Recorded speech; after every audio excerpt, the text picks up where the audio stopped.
Thank you very much, Henry. And may I echo, ladies and gentlemen, that it is a great honor for FITSAS to be involved here. And I'm speaking on behalf of that team that you see on your screen at the moment. So, Selman, thanks very much. I also want to hold up to the camera. I hope everybody can see this, that I am a very proud alumnus of the Partners for Possibility. Retired now, but certainly very proud alumnus of the Partners for Possibility. So, ladies and gentlemen, if we're going to be talking about the challenges confronting SGBs, particularly with reference to staff salaries during this period of lockdown, whatever the level of lockdown is, we must talk about solutions. I think the challenges are obvious. And so, if we are going to be making any difference, then we have to consider keeping our staff. My colleagues talk about this, and Santi is famous for saying, "This too shall pass." And I think if we can hold on to that, ladies and gentlemen, we have to hold on to that hope, this too shall pass. That then would be the theme for this afternoon's discussion. And fundamentally, let's talk about where the SGB and its members and the staff derive their capacities. Well, obviously the Constitution, obviously labour legislation, particularly if we're going to make the distinction, and I think we must. And unfortunately, it's sometimes a tense distinction between the person employed by the state and the person employed by the governing body. And unfortunately, state people are secure in their salaries. Governing body people, unfortunately, are not. And so our process is to help people to retain staff, to preserve the value proposition that the school offers. So the primary objectives then in negotiating and renegotiating in terms of the Constitution, in terms of labour legislation, would be fair practices that end up in mutual respect. Whatever the outcome may be, the mutual respect is absolutely vital. So the operational effectiveness of the school is absolutely critical. And based on that, in labour legislation, the governing body can negotiate with its staff. And the process has to be fair. The process has to be accountable. The process has to be for sustainability of the core business. And more than anything, we want no holds barred in being almost radically transparent. Be clear with people what it is that the governing body has to do and why. And that means being open and ethical, ladies and gentlemen. Anything that is not, well, fails substantially and procedurally. So what are the financial challenges? We know, I think, all of us very clearly that school fee payments have fallen off a cliff. So a school that doesn't have remarkable reserves is in trouble. The cash flow problem exists. And I don't know about the rest of the country, but certainly in the Western Cape, we've been clamoring to get the norms and standards allocation from the department to be available to look at reallocating to retain staff. So obviously the income is radically reduced, and more importantly, ladies and gentlemen, the third bullet there, cost centers have to be reviewed. Where we were expecting to spend money on a certain thing, now with lockdown, that just isn't necessary anymore. However, there may be other things that are necessary. And so prioritization has to take place. And when I speak about prioritization, it doesn't just happen overnight. It means that the governing body has got to come together, whether virtually or physically now, and make sure that it is doing the right thing and that it is minuting its decisions and that it goes to the parents and says to the parent body, this is the situation in which we find ourselves. Potential staff shortages, restricted school offering. And of course we know that now the sport is back, but the sport is not back. So we've got to be very, very careful about how we talk about the school offering. critical. We cannot make the core business of the school ineffective. And the core business of the school, as everybody knows, is curriculum delivery. So the project of reallocating your budget is to look at reserves, to look at scenarios. What are the scenarios that we're facing? You know, what are the scenarios that we can reasonably expect? It seems now that the state president is asking all of us to take responsibility. Up to now, we've been under lockdown, but now the state president is saying, you guys, come on, support me in this. Let's make this thing work. And what does that mean for your school, for your SGB? Deficits are not allowed. The school may not go into debt. And of course, I've mentioned norms and standards already. So one has to consider very carefully what disbursements one actually makes. I would argue, and I know that I'm speaking on behalf of FedSAS, that at all costs hold on to your staff. Continue paying salaries. If it needs to be that you need to negotiate, you go into, first of all, a consultation before you can get to negotiation. You go into a consultation in which you're very clear about what the position is that the governing body finds itself in, the school finds itself in. Remember that even if you are in dire financial straits, you must still go through the process or end up in the CCMA. And the CCMA, we know rightly says it has to be procedurally fair, it has to be substantially fair. And consequently, you have to have your, let's call it, nest egg of severance pay. So you can't run to the end of your reserves or the end of your budget and now say, well, tough, you've now got to go. That's wrong. Let's also bear in mind that the governing body can't go to the bank and say to the bank, well, I need a loan. There's a whole process that's involved in order to get permission from the education department in order to take up a loan. And that's a time-consuming process. And it's a harrowing process. You can imagine what happens to staff morale while this is going on. And then, if it does come to the terrible situation in which you have to let people go, you have to make it clear that if within a 12-month period a position then becomes available at your school, they have to be first in line. You have to offer them the first option of refusal. But let's hope that that doesn't have to happen. So the core business, remember, is to keep the school offering as best it can be. Now, with some kids at home and some kids at school, obviously the electronic teaching, the technology is going to be absolutely vital. And in FETSAS we say the core business now is curriculum delivery. But let's also say that the route for curriculum delivery now is data. It's data. We don't know how often and how badly closing down of schools or closing down part of a school can affect people. So data becomes absolutely vital. And if you possibly can, and I'm going to take it for granted that you can, every staff member must be regarded as an asset that you cannot afford to lose.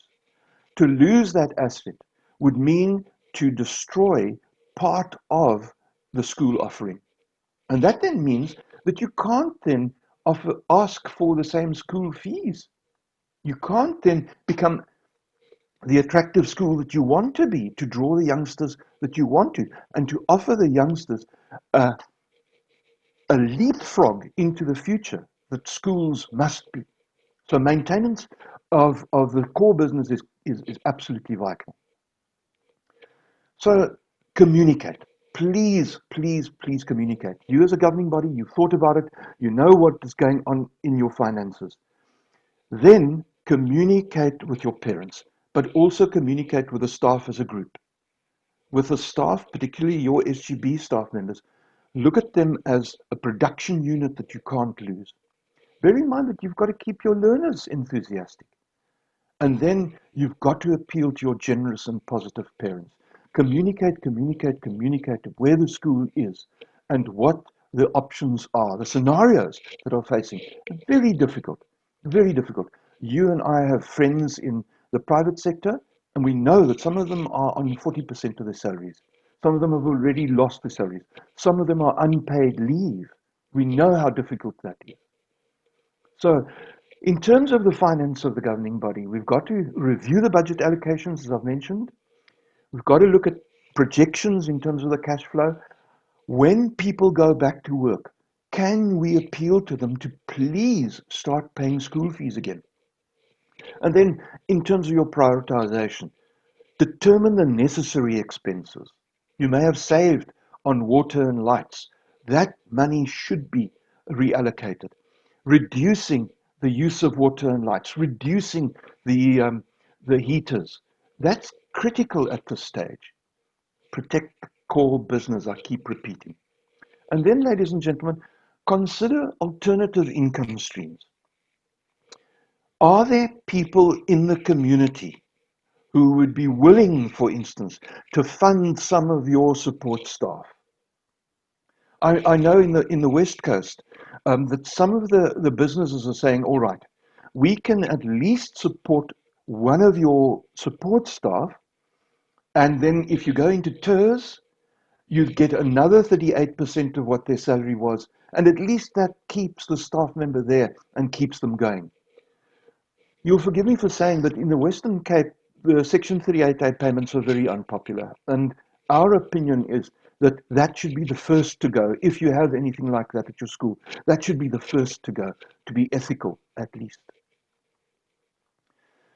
Then the payment plan for parents, that one has to be very careful about. They're on a payment plan already. Remember that they have 10 months or 11 months or even 12 months of payment. And maybe you want to extend that a bit, or maybe you want to arrange with people, but that would be individually. For when their bonus month comes, then they would be able to pay. Make arrangements.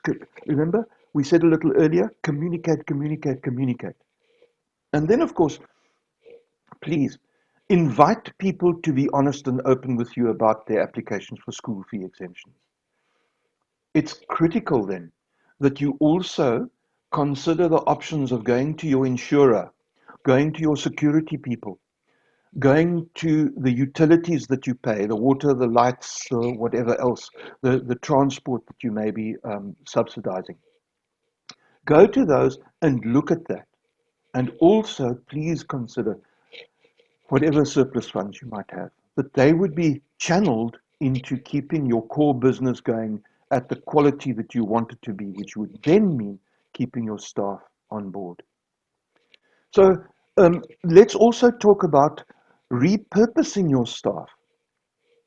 The teacher who is, for instance, teaching, let's say, social sciences, that teacher might be repurposed for various things. And I've mentioned now data being the core of education at the moment, the core root of education.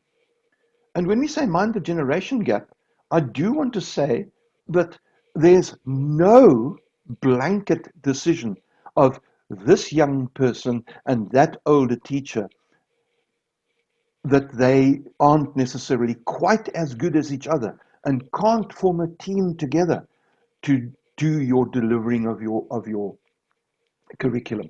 Don't underestimate the old dogs like myself. Education technology is absolutely vital, ladies and gentlemen, but let's also remember that you've had a certain crimping of your curriculum. You've had a certain, let's say, a narrowing down of your curriculum. So you're back to basics, and everybody can help with that. Use the resources, and particularly for your staff, rather invest in a couple of cameras that you can use so that your staff are not extended beyond the singing of it, so that you can make recordings of them and beam those onto the next class, for instance. Make sure that you use your resources as creatively as possible. And may I say, ladies and gentlemen, I have never been as proudly involved in education as I am now because of the creativity, the innovation, the enthusiasm, the energy of you, the principals and staffs, and SGBs of our schools. So the growth mindset is absolutely critical.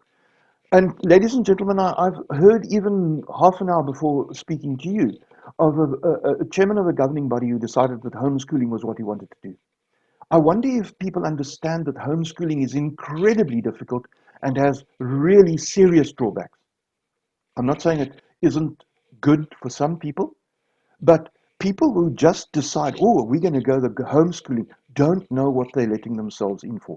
And if they sever the tie with the school then has no further responsibility for the youngster. And that's not healthy at all.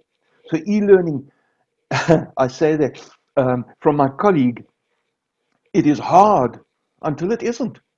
So again, in terms of the generation gap, it's hard until it isn't. And make the mistake. There's nobody who's expecting everybody to be perfect. And you're never perfect until you haven't learned along the way. And people do need personal agency. They do need to say, this is the problem, I can deal with it. And not wait for, way back we used to say, Pretoria will provide. Pretoria will provide. Pretoria doesn't provide anymore. Pretoria, thank heavens, understands, like our state president last night, that it's up to us and we can.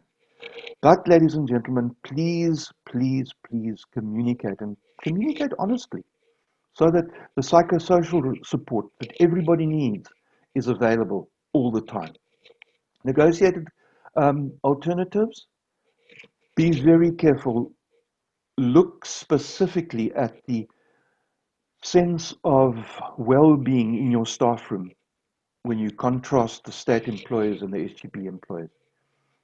Please don't hesitate to, first of all, declare the situation, and then after a period of investigation, go into a negotiation of a potentially new job description, and then train for that.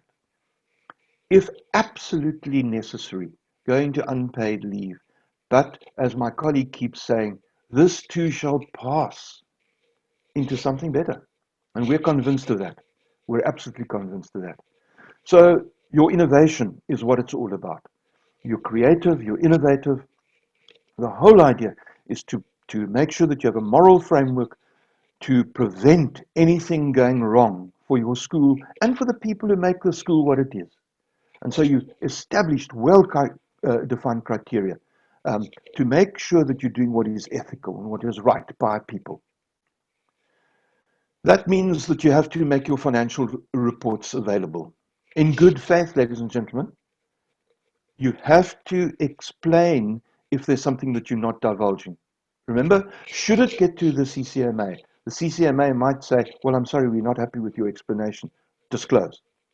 Make estimates of what you can expect. And of course, it's not a 2020, forgive my punning on it. It's not perfect. It's an estimate.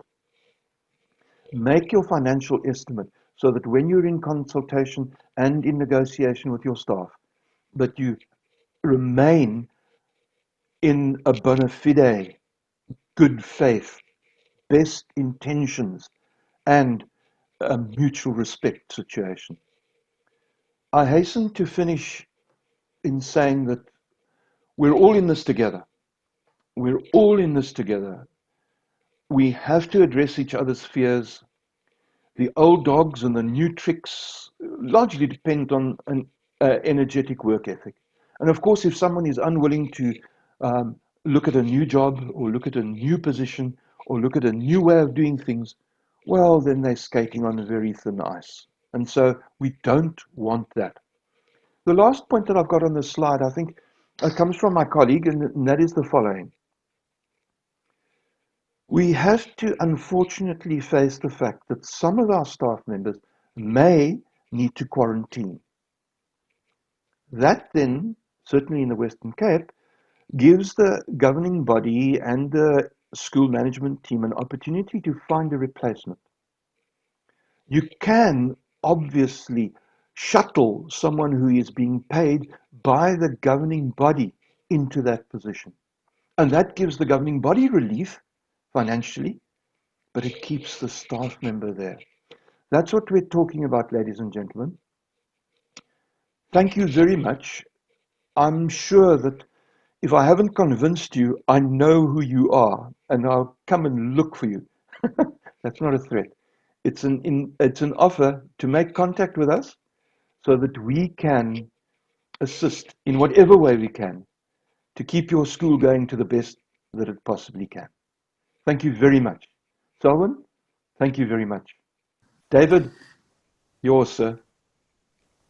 Thank you so much, Tony.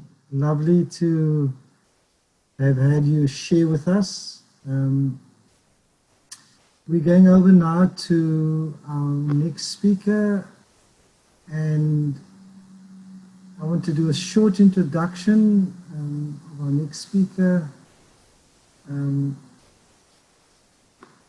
who is David DeCorta. David is the principal of Camps Bay High School. I see I've got principal twice, sorry. And is also the National General Secretary of the South African Principals Association. David, is so lovely to have you with us this afternoon, and glad that you can give us some insights on the ground as someone in the hot seat at the moment. Over to you. So, thank you very much. Just to clarify, I was the National General Secretary of the South African Principals Association. I'm currently the National President, and I saw also on your stuff that it said that I was President in the Western Cape. I have been President in the Western Cape, but when I became the National President, I had to give up that position, and the Western Cape President is now Bronwyn Fisher for SAPA. So sorry about that. Just to update. Tony, with his very comprehensive presentation, kind of covered everything. So I'm going to just fill in a couple of gaps. It's no need to rehash the whole slide presentation. I think he's actually done a very good job of covering all the different aspects. So just to start off by saying that the COVID-19 pandemic and the lockdown that came with it in South Africa has affected all ranges of jobs. And so people who you thought would never ever be experiencing financial hardship or pressure in any way are now finding themselves up against the wall.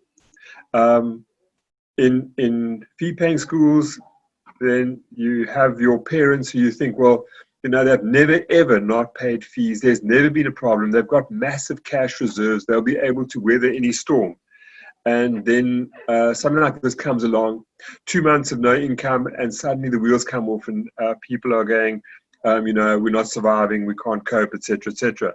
So across all spheres of the socioeconomic spectrum, people are struggling, and that is having a massive effect on schools, because when families are in distress, there are certain costs which would be the last ones you cut: electricity, food, rent.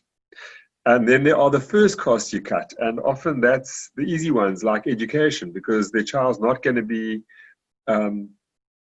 disadvantaged in any way if their school fees are not being paid. So we have across the whole peninsula seen that, or across the whole country, I'm sure, seen the result of that. And some of the results are parents are just paying late. They're asking if they can pay end of the year when their bonus comes, etc., etc. They're asking for a reduction in payment in some cases. There's a narrative doing the rounds, and I think Tony touched on it, you know. So we online schooling, and so you don't need the infrastructure, etc., etc. So surely there must be a reduction in school fees. Oh, my child's not doing sport, and so on and so forth. They're looking for a reduction in school fees, and some schools have actually reduced their fees slightly. So that is actually on the table as well. And then you just have the straight non-payers, you know, the people who just like, well, you know what, we're not getting the service we signed up for. My child isn't going to school. I don't care that they're getting some online work. It's not good enough, and we're not going to pay. But then I'm sure a whole lot of people in the seminar know that story so often. You know, you've got parents who just never pay. So, and this is another excuse for them. But we're really more concerned with the parents who are good payers. They're your rock solid parents, and now they're in a distressed situation. So how do we help them? Well, I think Tony outlined the normal procedure, which would be having a conversation with them, looking at their situation, making a plan, compromising if necessary, and then only as a final resort following a legal strategy to try and get the fees from them. And I think that is one thing where we need to, as all schools need to be a little more understanding with regards to how quickly we take legal action and put the debt collectors on our parents who aren't paying. But then the harsh reality is that we have to pay stuff as well. And most schools are looking at 70 to 80% of their income going on salaries. The schools that are employing SGB teachers, SGB support staff, SGB secretarial staff. And so the big question is, how do we manage with less income? What do we do? I think Tony mentioned it a couple of times, and most schools will have done that, and that is what we call cash flow projection. So you kind of want to look and see where you were last year this time, because that would have been a normal year, and where you are this year this time. So you can do a month by month income from school fees, and you can see what percentage drop off you're looking at. And so if you do a projection of that to the end of the year, that'll give you a rough idea of how much money you are not going to be seeing because there's been a reduction in income from school fees. And that will then give you an idea of the amount of money you need to make up.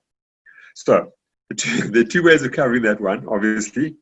Cut back on expenses and find other income streams. So let's start off with cutting back on expenses. And I think Tony flagged a whole lot of these things. I'm going to rush through them quickly. I'm sure you all know them. Obviously, capital projects are the first place to go. So you may really, really want to have a new fence. You may really want to repaint the classroom. You want to put a new roof on somewhere. Your vehicle needs replacing maybe. Okay, these are capital projects, and they're all going to have to wait. So most schools just start off with putting an absolute stop on any capital expenditure, and that would just be how 2020 is going to go forward. You can't spend money on capital. That's the easiest place to save money. And then when you start looking at your expenditure, you can cut other things, which I would call maybe non-essential things. So maybe you've got a company that comes in and beautifies your front garden by planting nice flowers to make it look beautiful. Maybe that's maybe non-essential. And as Tony said, your core business is teaching and learning. So let's look at everything with that particular set of glasses on and going, does this contribute to teaching and learning? Yes. Okay, it stays. No. Okay, well, maybe it must go. So the other area which schools have been looking at, if you have got a loan, is looking at getting a payment holiday or allowing late payments. Then maybe you've got some part-time teachers, and you've got the opportunity of cutting back on those salaries because now you're not running all your sporting teams. You don't need the coaches, so you can cut back on that. Then you might have some specialist subjects where you've got also part-time people who come in and do, like maybe they do marimbas or they teach chess, those kinds of things. Also places you could cut back. And then next place obviously is the one no one wants to go to, and that is on salaries. Now some schools have had to just already jump in and cut back on salaries, but as Tony pointed out, most of the times your salaries are linked to a contract, and so that's a contractual arrangement, and to make changes to that you're going to have to enter into negotiations. So just to say what schools have done already is a 20% reduction in salaries. That would be, and this is not only happening in schools, this is happening in businesses across across the country. People often are just grateful that they're still employed, even though they're on a reduced salary, because when this passes, their job will bounce back. I would say cutting salaries would be the last resort. So, Tony mentioned Section 38A payments. When you come into cutting payments to teachers, I would say that's the first place to go. You can cut those. And then an easy place, if you have to cut salaries to teachers, would be if you do give teachers a bonus at the end of the year, you could look at a reduction or cutting the bonus as well. It's kind of an easy way. And then there's also the option, if you are expecting or you have your cash flow shows you that you might be okay in February, you could also pay the bonuses later. So that would be a postponed payment. Then the other thing, obviously, is to grow the income.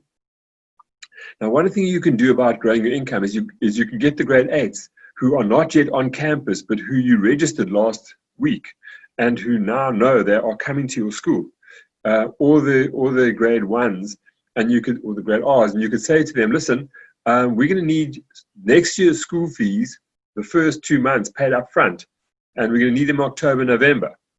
So that might be a way to just smooth your cash flow through the end of the year, get some fees up front. You could give the parents a discount if they do that. If you have donors who have been supporting the school in the past, you could touch them again. Past pupils, some schools have that option of touching past pupils for financial assistance. And then another thing which as I say, these are drastic times call for drastic measures. And some schools have made use of parents who are prepared to give the school what I would call a soft loan. So it's a no interest loan. So the parents go, okay, fine, we're prepared to give you so much money. You can repay it over a year in 2021 at no interest whatsoever. So there's a thought you could do something like that as well.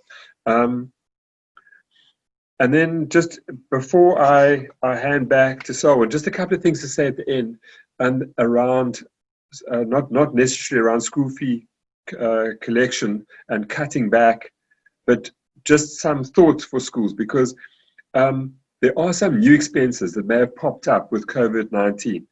Over and above the schools that are buying cleaning material and supplementing the PPE equipment for their pupils and teachers and staff. But there are 3 other things which we've noticed. And the one is some families have fallen on very, very hard times, and so there's no food security at home. So there is a need to assist pupils with food over and above the school feeding scheme at school. The other thing is that if you are doing online learning, pupils may not have data because of financial constraints, and so you may have to assist with data. And there have been a number of high schools in the southern suburbs who have actually handed data to the children, provided them with data.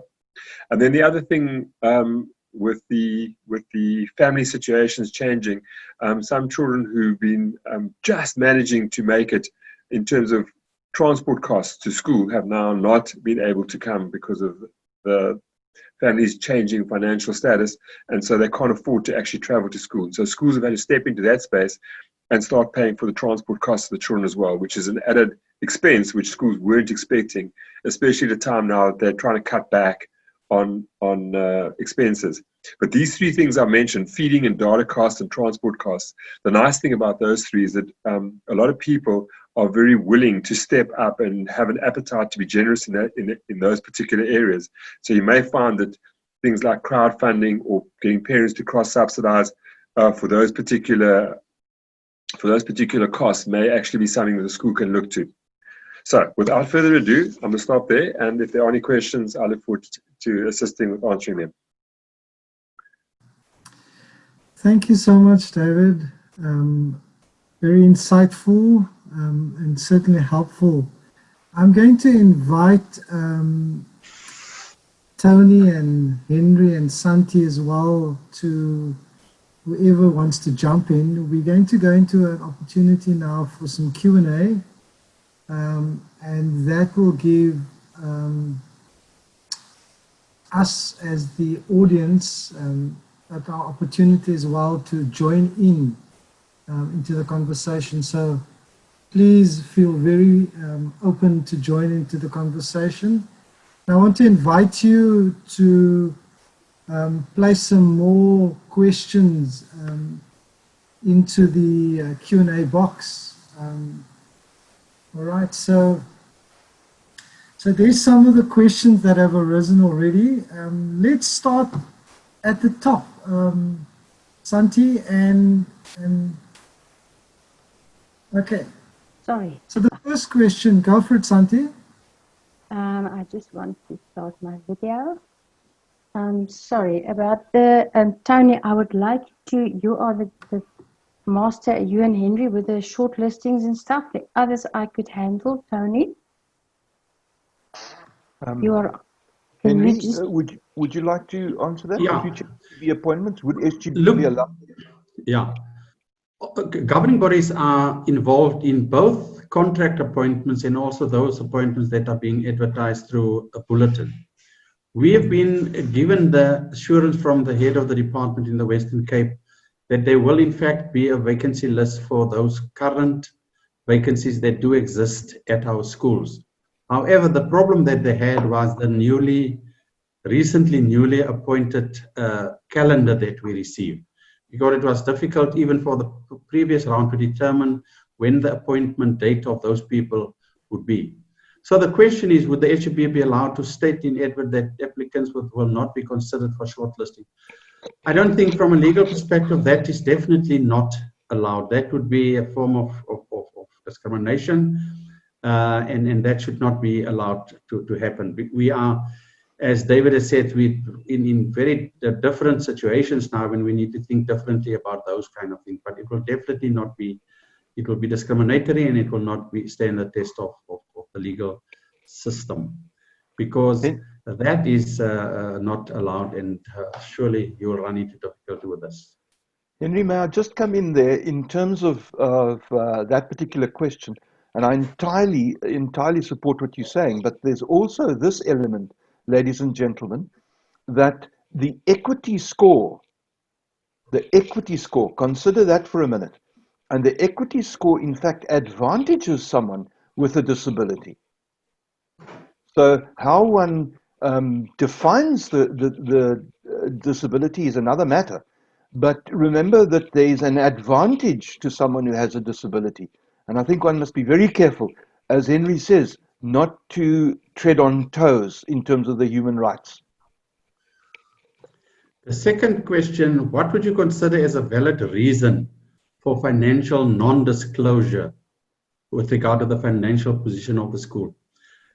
Colleagues, we have, and Tony stressed this point very, very clearly, transparency is what we require. If you find yourself in a difficult financial position, it is better to disclose, to open your books for people to see what the position is that you find yourself in as a school, as a governing body.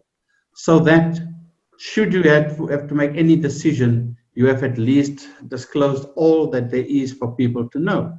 And people will also give you a better understanding of why you are forced to look at different options in terms of their employment. So I really can't think of a real valid reason why everything shouldn't be disclosed. Santi? The only thing you'll be able to leave out or omit is confidential information, but you have to show the bottom line. And you just make very sure if you end up at the CCMA, you will be torn apart if you have the funds and you are retrenching people. And one thing, I think, Tony, I think you said that you have to have money to retrench people. You can't just retrench people, you have to have a lot of money. Henry, may I just come in? I think I saw that question came from Jimmy Slingers. Yes. The famous Jimmy Slingers, who's a lawyer, an education lawyer himself. Yeah. Jimmy, very often people think that they can withhold the divulging of salaries. But you could probably help us, because the jury is out, although we don't have juries in South Africa. The jury is out regarding whether salaries that are actually paid for by public funds, and 38A payments that are actually paid for by public funds should not also be fully disclosed. And so I think it's what Santi is saying, you've got to be very careful if you don't disclose fully. And Henry has mentioned that as well. Can I answer the third one? Is there someone that can just fill me on that? No, you can go for it. This is very weird because you have to be registered at UIF. TERS is just one of the funds that was put during this stage, and it's not normal. So I don't understand why you didn't get the TERS. It's the same as the employees have to be registered before the end of March. If you are registered then as an employee, you could claim your TERS on the same basis, and there's just another process. But there's no difference, and so I don't think there must be another reason. So iemand wat wil aanvul daar? Yeah, it's definitely not normal. Yeah. And about the force majeure clause, yes, like that's a very difficult one because it's actually we talk about a situasie waar jy onmoontlik wording van prestasie. The one wants to give the service and the one wants to do the job. But when there's a situation where you cannot do that, but we don't see that in our schools as much because there's still a reason why you can see your way around that, because the teachers can still teach. It's just different teaching. So it won't be as easy. You really have to show that during the force majeure, you really have to show some definitions that is there that you cannot pay. And maybe you can stop, like we talked about the fees, the school fees. That will be a different thing as a force majeure. Force majeure is more than you cannot give in return. You cannot pay money in return for a service.